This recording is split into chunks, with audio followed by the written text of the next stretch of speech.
estão os nobres fidalgos? Eu sou o Henrique San e hoje o nosso passeio é pela sessão da tarde. A gente vai passear na sessão da tarde. A gente vai para uma cidadezinha do oeste americano no início do século XX. Uma cidade que é virada de pernas para o ar com a chegada de um circo do chinês excêntrico chamado Dr. Law. E ele apronta as maiores confusões, tá? Sete Faces do Dr. Law, também conhecida como As Sete Caras do Dr. Law, foi um filme que, quando saiu, não fez sucesso. Foi um fracasso de bilheteria. Mas depois ele foi adquirindo o status de cult. Tanto que a gente, quando sabia que ia passar As Sete Faces do Dr. Law, dava vontade de matar a aula para ficar assistindo, porque ele tem umas cenas muito emblemáticas, assim, ele tem uns efeitos legais, e marcou a infância de muita gente, tá? É o tipo do filme que a galera não pensa muito nele, mas quando fala diz, caramba, eu me lembro desse filme, esse filme era legal. É um filme de 1964, foi dirigido por um senhor chamado George Pal, que não fez grande coisa. Mas ele era meio especializado em filme de aventura, produzia, dirigia e tal. Ele tinha feito um pouco antes, por exemplo, uma versão da Máquina do Tempo. Depois ele fez Atlantis, The Lost Continent, tá? Que é um filme que eu quero ver, né? Tenho vontade de ver. E aí, nesse filme agora, né, As Sete Faces do Dr. Law, o personagem mais conhecido, digamos, a atriz mais conhecida, né, que faz parte dessa produção, é a Bárbara Eden, tá? Que depois, logo depois, veio fazer Ginny é um Gênio, seriado, né, clássico aquele, que concorria meio diretamente com a Feiticeira. Tal, né? E é um grande nome, assim. No papel do Dr. Law e também no papel das outras seis faces. São sete no total, contando o Dr. Law, né? A gente tem o Tony Randall, que faz o papel de um asiático. Com esse nome vocês devem imaginar o quanto asiático ele é, né? O cara é um americano, que fizeram uma baita uma maquiagem nele e tal. Uma maquiagem legal, confesso. Tá? Acho legal, acho bem feita. Né? Todas as maquiagens que fazem nele são bem feitas, mas fica estranho, né? Hoje em dia não cabe mais esse tipo de coisa. Isso aí, inclusive, me lembra quando o John Wayne fez o papel do Gengis Khan. Aí eu acho que bateu no teto, assim, da bizarrice, e depois daquilo eles deram uma maneirada, né? Porque a coisa não convencia e era inadequada, digamos, né? A história. A gente tem uma cidadezinha que está passando por um problema de abastecimento de água e chega um magnata, um empresário, e ele oferece para comprar a cidade toda. Tá? Aparentemente, que pelo que eu me lembro, ele quer patrolar tudo e passar uma estrada de ferro. E aí os cidadãos da cidade, eles ficam tentados a vender as casas, vender a cidade inteira para ele e vazarem, ir embora. Tá tudo meio que acertado, encaminhado, até que chega na cidade um cirquinho. Um circo até humilde, de um chinês, né? Chinês excêntrico, e ele convida os cidadãos, convida as pessoas da cidade a conhecerem as atrações. Como é uma coisa diferente, né? É um acontecimento, a cidade se junta e vai. Só que lá no circo, as pessoas vão passando de barraquinha em barraquinha e vão encontrando personagens. E esses personagens vão meio que expondo os segredos, as personalidades, o lado ruim de cada um. Por exemplo, o primeiro é muito legal, assim, muito emblemático, que é o Apolônio de Tiana. Apolônio de Tiana, ele é cego e ele deu o futuro. E aí chega lá uma senhora desagradável, né, que a gente poderia também classificar como uma velha chata, né? E essa senhora, ela vai lá ler o futuro com a Apolônio. E ela quer saber, eu vou casar? Eu vou ficar rica? Como vai ser o meu futuro? E ela já está esperando meio que ele simplesmente assine que vai ser como ela quer. O Apolônio de Tiana, ele fala para ela assim, ó, tu não vai casar, tu não vai ficar rica, tu vai morrer sozinha. E depois que tu morrer, ninguém vai se lembrar de ti. Imagina ouvir isso, né? Ela sai encanzinada, né, da tenda do Apolônio. Aí, logo depois, a gente tem o Merlin, o Mago Merlin, que eles têm uns truquezinhos, assim, banais, assim, que parecem umas magiquinhas, assim, né, de festa infantil.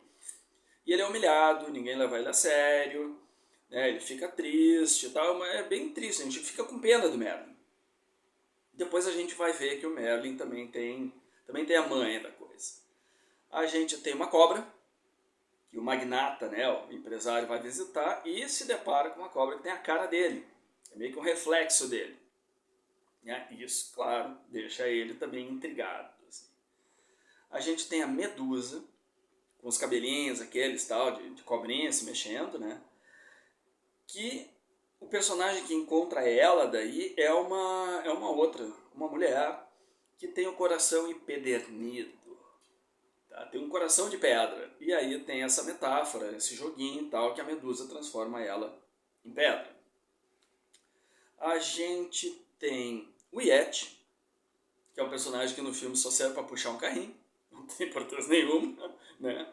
E, finalmente, a gente tem o Dr. Law, né? E o Dr. Law, ele é carismático, ele tem um lado bondoso, ele tem um lado turrão, teimoso, tá? E, num determinado momento, aí o lado legal, assim, do Dr. Law, tem um menininho, que é um dos poucos personagens, assim, do bem do filme, dos poucos personagens simpáticos, porque a cidade é povoada de gente desagradável, assim, né, que egoísta, gananciosa, mesquinha. E esse menininho, eu acho que ele representa a pureza, assim, sabe? Ele é a inocência, ele não foi contaminado ainda.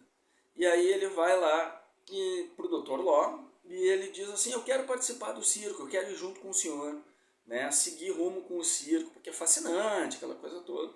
Aí ele faz um truquezinho lá, tal, acho que com uma moedinha, né, aquela velha brincadeira da moedinha, sumir, não sei o quê.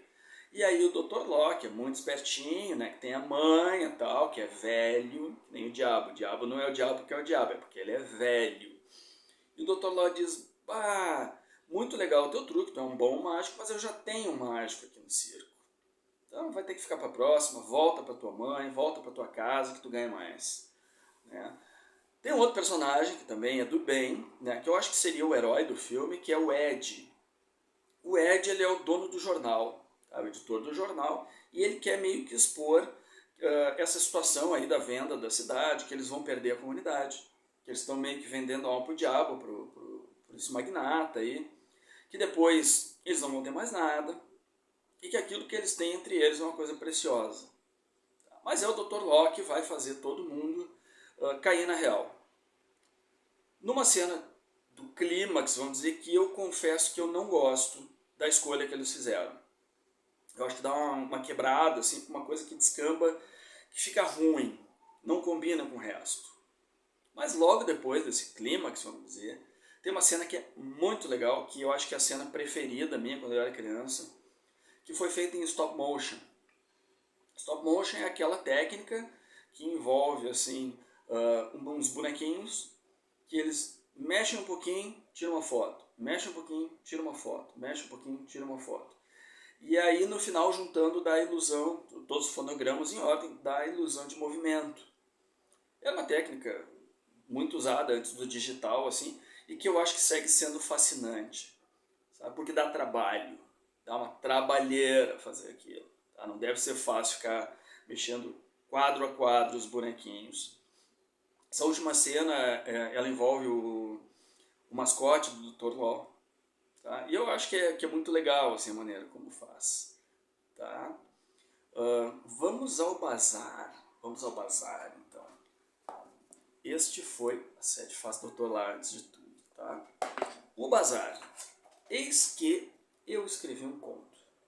Tá? Eu escrevi um conto chamado 20 mil libras por um dodô.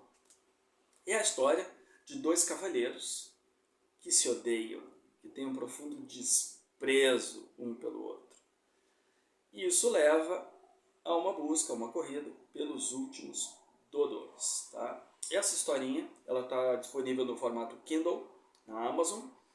Pode ser baixado o aplicativo para Android, para Apple. Né? E se não quiser baixar o aplicativo, fala comigo aí no direct que a gente dá um jeito. Tá? Vou também falar, brevemente citar o canal Os Livros e Filmes da Bar, tá? Que é um canal muito legal da Bar, que fala sobre principalmente livros de terror. Tá?